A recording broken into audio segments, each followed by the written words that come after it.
We're going to be talking about direct variation for section 3.2.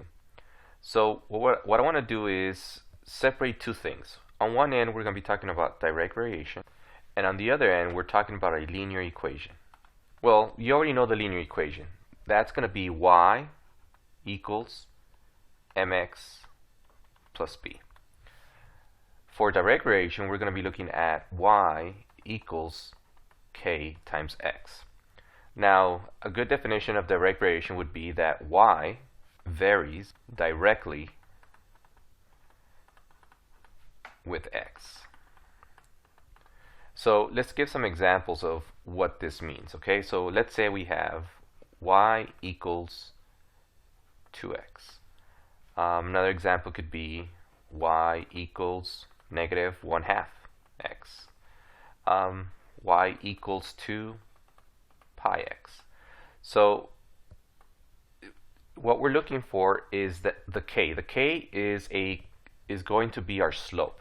So we can go ahead and say that k for this example is going to be 2.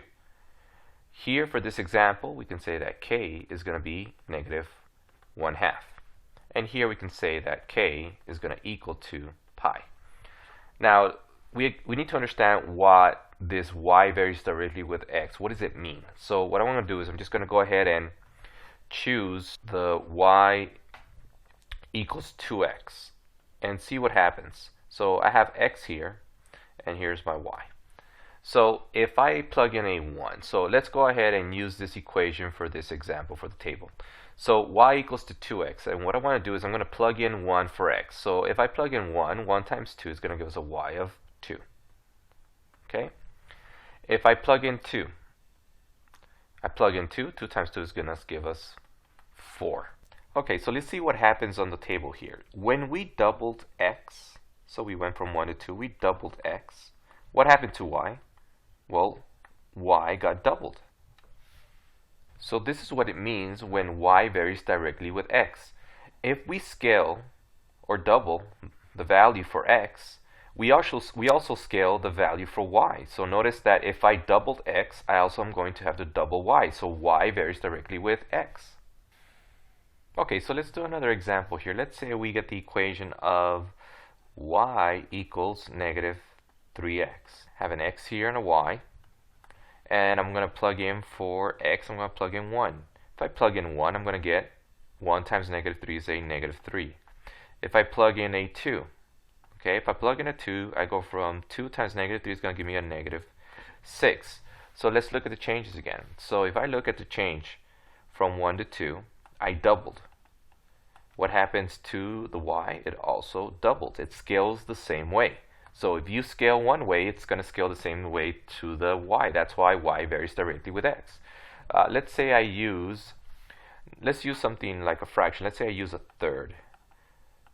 If I plug in a third, negative 3 times a third is going to give me a value of a negative 1.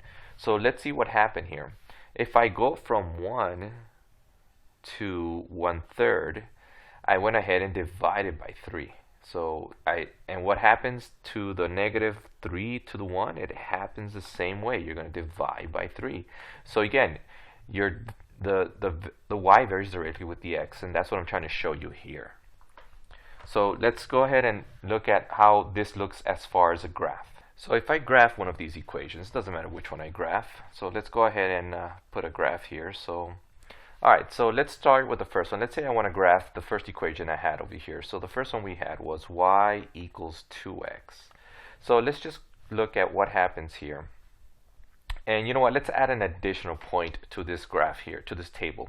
So if I put a 0, and our original equation was 2x, if I plug a 0, 2 times 0 is going to still give us 0. So we're going to go ahead and plot this point. So that means 0, 0 bit here. And if I plot for x equal 1, y will be 2, so that would be right there. If I plot a 2, it would be 4, and so on. So this is what you have here as far as a graph. You're seeing this line is going to be a straight line, and the most important thing is that this line passes through the origin, okay, because it's 0, 0. Now let's look at this one over here. So if I do the same thing and I draw up another graph here, And so if I graph another one, so I went ahead and just skipped here where I put a little graph, and we're going to graph the equation y equals negative 3x. All right, and then we're going to add an additional point. If x is 0, and I plug in 0 times negative 3, the y is going to be 0. So notice that this one is also 0, 0, and it passes through the origin right here. Now let's go ahead and plug in the rest of these points. And this is what you're going to learn from direct variation. All direct variations, y equals kx, pass through the origin, 0, 0. Doesn't matter what it is, they all pass through the origin. So let's go back now. What's the difference here between direct variation and, if we go back to the first one, the linear equation? Well, it's different in that linear equations is direct variation, except it has that plus b.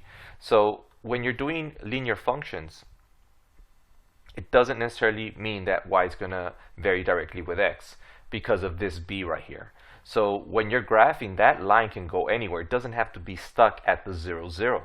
So that's going to be the difference. Now, the question you might be asking is, why do they use k? Why don't they just use m? Well, that's just something mathematically they've chosen to use. It doesn't mean that it's not slope. And really what you want to write here is that k is slope. Okay, it is a straight line. Okay, here on this other side for the linear equation, the m is slope. Okay, it's just two different equations that have two different letters. But when you see k, think of it as slope. And so what we're going to do now is go back to some important points that I want to point out so we can go to the practice problems. So to summarize here, direct variation is the graph of a direct variation equation is y equals kx. We just talked about that right now. And is aligned with the following properties. Okay, the line must pass through 0, 0. So any value could be is going to have to pass through that 0, 0 point. Notice that equations could be positive or negative. So if k is positive, if the slope is positive, it's going to be pointing up, and if k is negative, it's going to be pointing down. And of course, as the slope of the line is known as k, we won't be using m for these direct variation equations. And you're going to have to be able to understand that when you take the STAR exam. So let's look at what we'll be doing as examples for this. So here's our first problem. Identify a direct variation. Does the equation represent a direct variation? If so, find a constant of variation. So here we have the first one. For a, we have 7y equals 2x. So the question is this a direct variation? Well, what you want to do is solve for y. So we're going to go ahead and divide both sides by 7. So the 7's canceled, and I have y is going to equal to 2 7ths times x. So k is going to equal to 2 7ths. And if you notice, this looks exactly like the equation y equals kx. And k is going to be our slope. So it says, is this a direct variation? Yes, it is. We're going to go ahead and put yes. And if so, find the constant variation. Well, the constant variation is going to be our slope. So k is going to be our slope of 2 7ths. All right, let's look at example B. 3y plus 4x equals 8.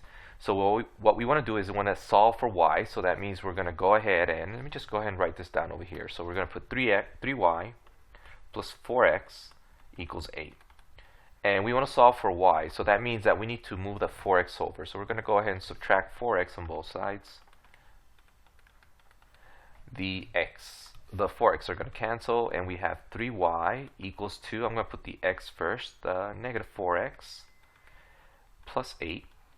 Divide both sides by 3. And I'm just going to separate the 3's here. So we have y equals negative 4 thirds x plus 8 thirds. So the question is this a direct variation? Well, the thing is, you need to check to see if it is equal or if it looks like y equals kx. And if you notice, it's not the same thing. You notice that this contains a b value. So this is more related to a linear function, to a linear equation. So on this example, we're going to say no. This is not a direct variation. So we'll just put no. Okay? Let's move on to problem number 2. So for problem number 2, we're going to be writing a direct variation equation. Suppose y directly varies with x and y equals 35 when x is 5. What direct variation equation relates x and y? What is the value of y when x equals to 9? A lot of students get confused when they get this on the exams here. So what we're going to do is we're going to do the following. First thing we're going to do is we're going to write the equation y equals kx. Okay, so here what we're going to do is we're going to substitute these values of y equals 35 and x is 5. This is going to be given to us. So we're going to go ahead and substitute the value for y. So y is 35, which means I'm going to put 35 here, equal to k. We don't know what k is, but we know what x is. X is going to be 5, so we're going to plug in a 5 right here. So remember, k and x are being multiplied. So what we're going to do is we're going to solve for k. So since k is times 5, we're going to do the inverse operation, which is we're going to divide by 5. So divide both sides by 5 to get rid of the 5, and the 5 cancels. So therefore, if we solve for k, that means that k is going to equal to 35 divided by 5, or k is going to equal to 7. So now we know our value of k. Now let's go back and write the equation. So now we know that y is going to equal to 7, because that's k, times x, so 7x. So here's our equation. So now we have solved the first problem. What is the direct variation equation? That's going to be y equals 7x. Now the question says what is the value of y when x is 9? Now this is where students get confused. So let me kind of explain what they're saying here. Let's say I draw a table. Okay, and here's x and here's y, and we have 1 and dot dot dot dot, and then they tell us what x is. X is going to be 5. When x is 5, y is going to be 35. Now what they're saying is, what is the value of y? They want to know what y is, so they want to know where's y over here when x is 9. So if we go further along, we want to know what when x is 9, what is this value of y? And that's really what they're asking. They're asking, can you tell us what is the y value when x is 9? We already know that when x is 5, y is 35.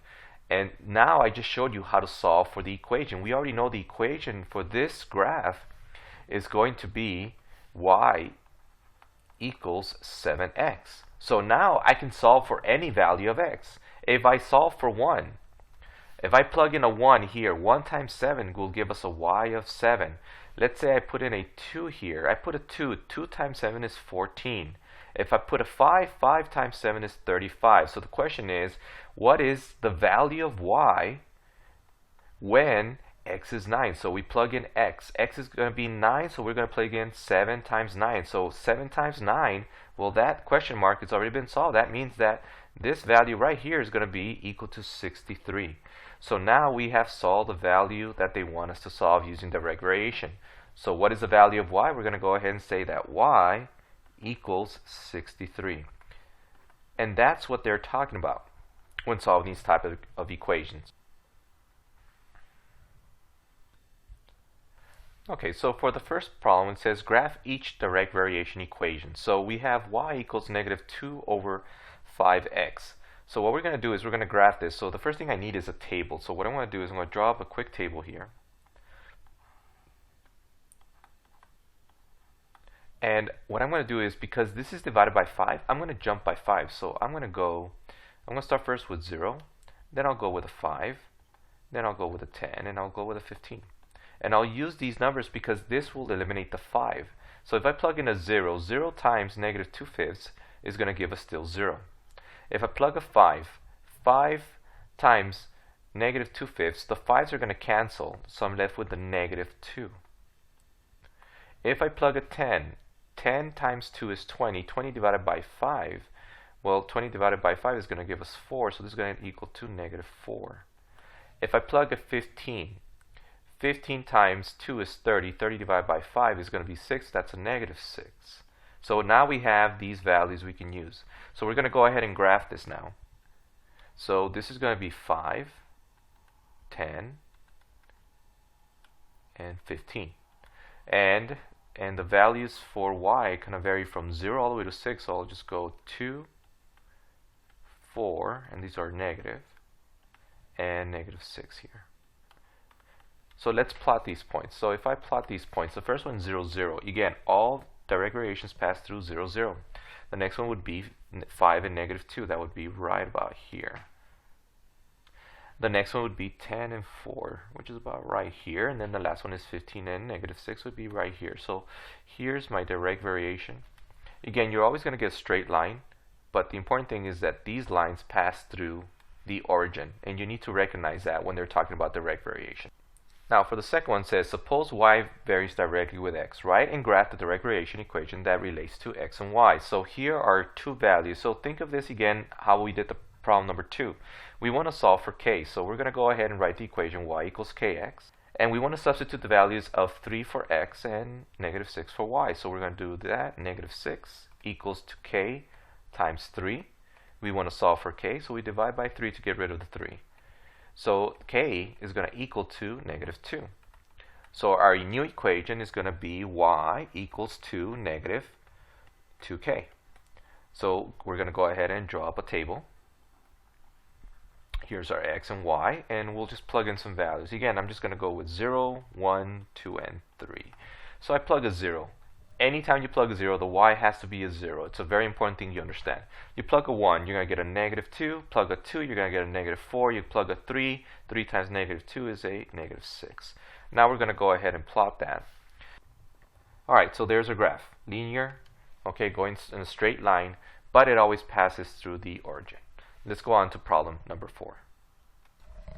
Okay, for problem number 4, write a direct variation from a table. For the data on the table, does y vary directly with x? If it does, write an equation for the direct variation. Alright, what we're going to do is we're going to divide the value that they give us for the y over the value that they give us for the x for a given pair. Now, we're not going to do what we usually do, which is we find the slope by finding the changes between the x and the y. We don't want to do that. That's a bad idea. The reason is because you don't know if these tables have a b. So what we're going to do is we're going to make it easier. It's actually easier than the linear. What we're going to do is we're going to go ahead and just divide y by x for each of these points. So I'm going to go ahead and do it 3 times because there's 3 pairs of points here. So for the first one, I'm going to go ahead and plug in the y. The y here is going to be the 6. So I'm going to put a 6, and then for the x for that point is going to be the 4. For the second one, I'm going to put a 12, and then an 8. And then for the third one, I'm going to put a 15 and a 10.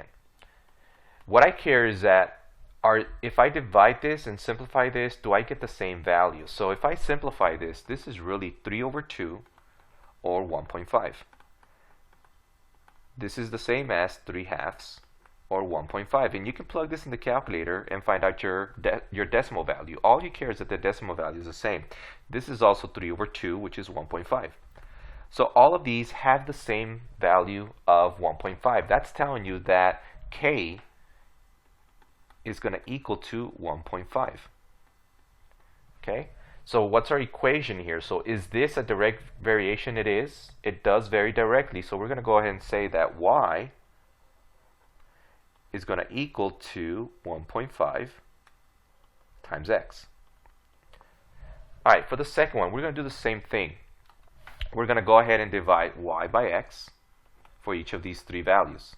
So notice that all the values of these are going to be different. They're all different, and therefore this is not a direct variation. So we cannot write the equation itself. So this one is not a direct variation. So we just write not a direct variation.